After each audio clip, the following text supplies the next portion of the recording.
Well, this is the latest Iveco E6 single cab chassis. It's quite a big truck. It's with this work body on the back of it. It's more than 7.5 meters long, so it's a decent size. But you know, it's a very useful truck with some very good numbers. It can tow 3.5 tons, and it has a GVM of just over 7 tons, which means, of course, you need a truck license to drive it. But what's impressive about it is it'll tow 3.5 ton with pretty much its maximum payload, which is about 4.7 tons. So, you know, you're probably getting to a GCM or gross combination mass of about 10.5 tons, which is really impressive.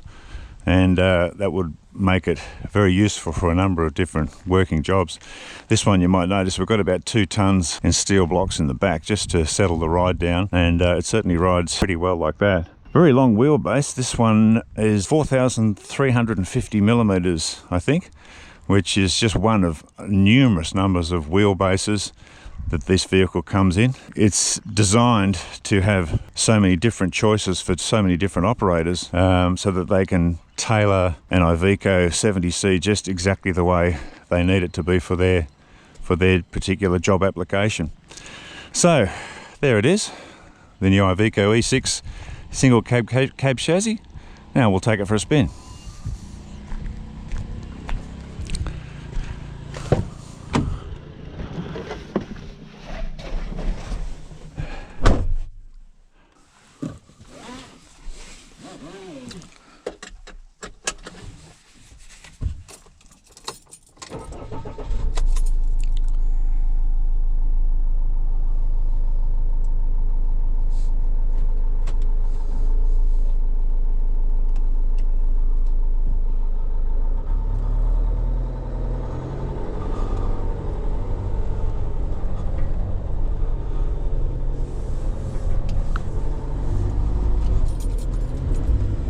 Okay, so we're underway in the Iveco Daily E6 70C single cab chassis, and this particular one we're driving has the optional high power engine, or it's a 3-litre turbo diesel, of course, but it's got 155 kilowatts of power, or 210 brake horsepower, and 470 newton meters of torque, which is served full strength at about 1500 RPM.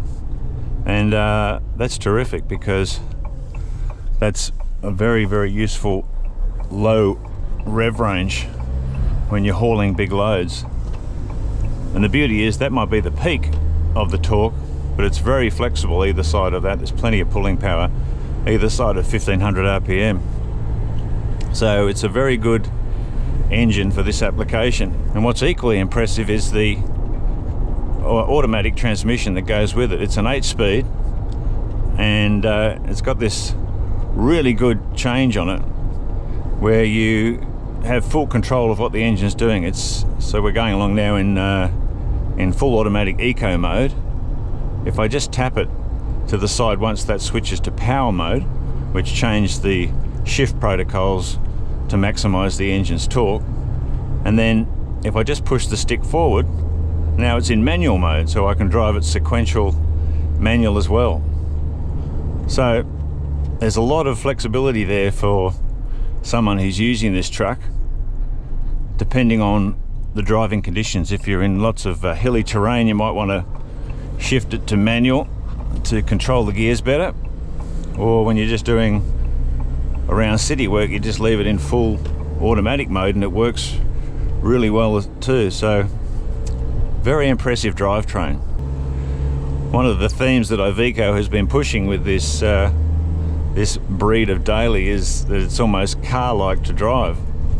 Well, it depends what sort of car you own, I guess, but saying that, it is very easy to drive for a vehicle this big. I mean, it's more than 7.5 meters long, more than 7 ton GVM.